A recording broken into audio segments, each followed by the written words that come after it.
Hey, this is George back with the New Hunter's Guide, and today I want to talk to you about woodsmanship.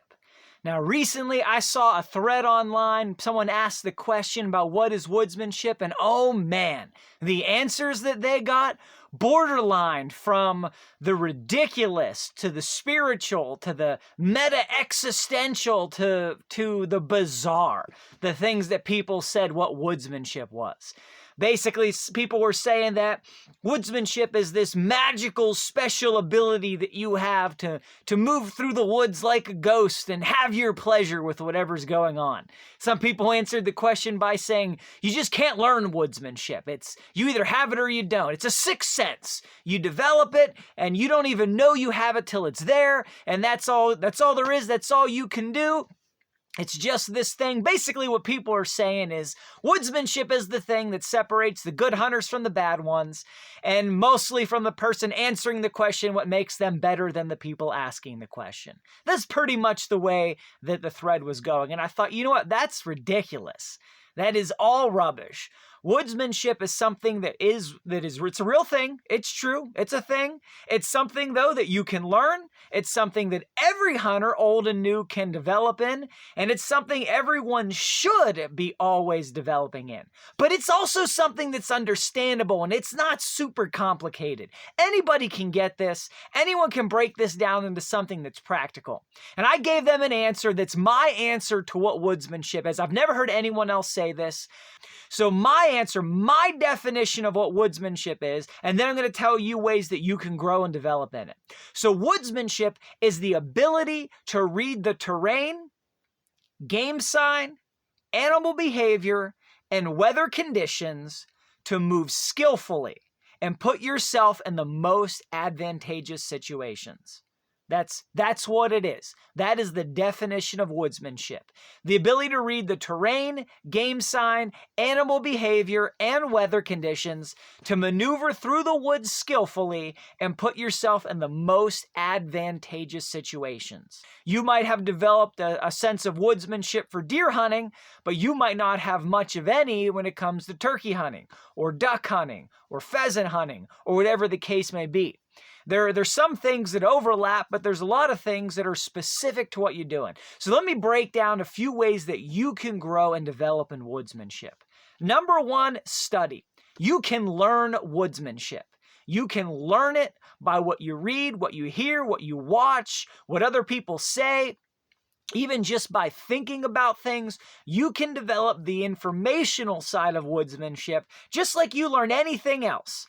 But then you also have to, number two, get into the woods and do something. You have to take what you've learned and then you have to apply it. And you've got to develop from experience. So let me give you a quick example here, and then I'm going to jump in to the 5 ways that you can develop woodsmanship. You know, often I'll go with new hunters into the woods for their first hunt ever, or the first hunt on a particular type of game. And something that stands out to me often was how loud they would walk through the woods. So we'd walk the same trail, right? Maybe it's a gas line trail, maybe it's a logging road, maybe it's a game trail. We're walking the same trail, and they're making, 10 times more noise than I am. Now, I don't consider myself super stealthy. I don't consider myself a master of any kind of woodsmanship.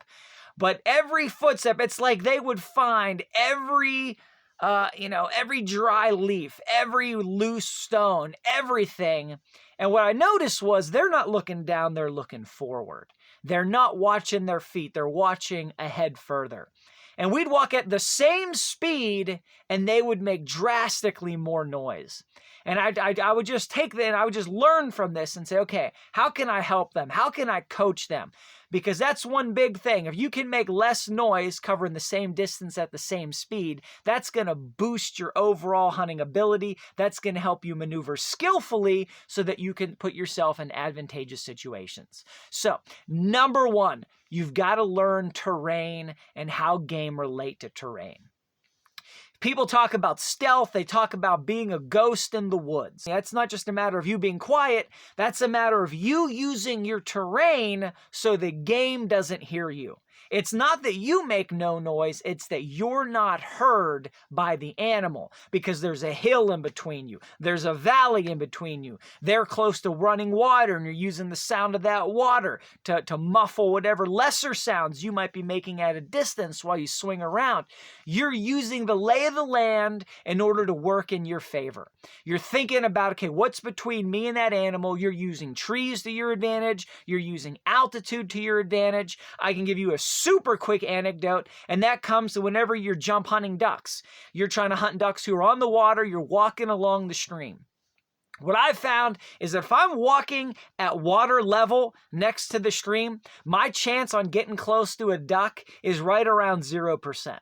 But if I can use hills and terrain in between me and that water, if I can come down off a bank from 10, 15 feet, 20 feet above that water, I can get way closer than I ever could have otherwise. I can easily get within range. Though the point is, you can get close because you're using the terrain. When it comes to turkey hunting, get ready to crest a hilltop and try to go over that hilltop as slow as I possibly can. Just watching, looking, glancing, because too many times I've broken a hilltop, found myself within 20 feet of a turkey, and I'm not ready, I'm not prepared, I don't have a gun in my hand, I'm not expecting that to happen, but they didn't hear me coming even though I wasn't being super quiet because the terrain was in the way. So now I use that to my advantage. Same with deer hunting. Anytime I break a new plane of sight, anytime I cross a hilltop, anytime I'm coming around something, I walk as if I'm assuming there's a deer there and they don't know I'm coming because the terrain was, put something in between me and them to block sight, to block sound, or block everything. So you need to use terrain. Game sign. This one is, this takes a lifetime to learn, but you can get started with the basics right where you're at. You're trying to see what kind of sign do animals leave and under what conditions are they leaving that sign.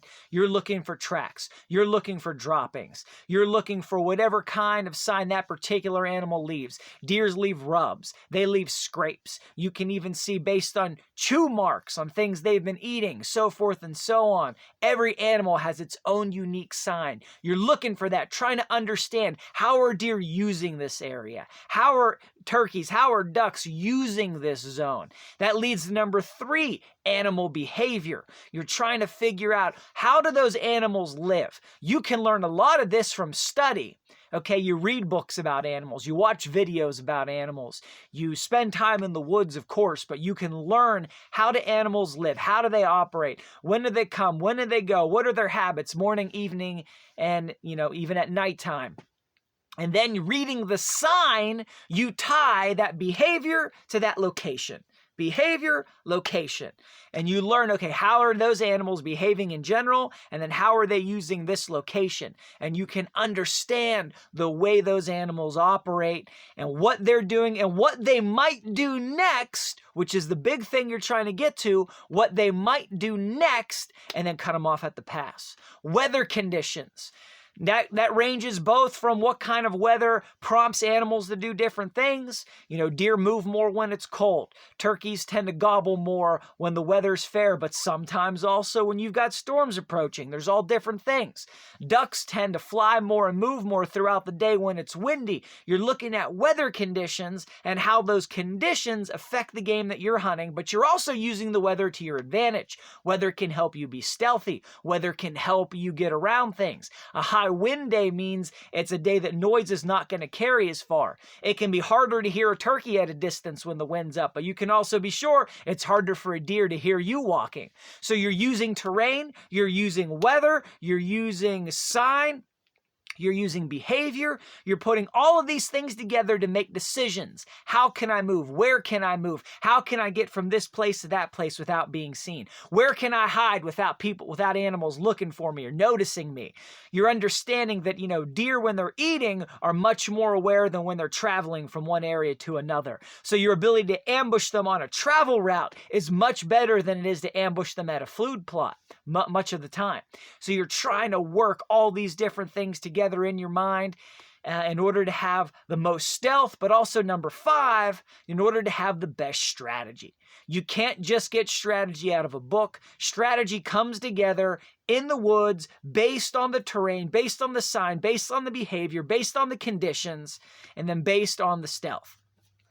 And you're using all of those things, all those factors to come up with the right strategy to hunt these animals right now. You're reading that terrain, that sign, that behavior, those weather conditions, so you can skillfully put yourself in the most advantageous situations so you can be successful.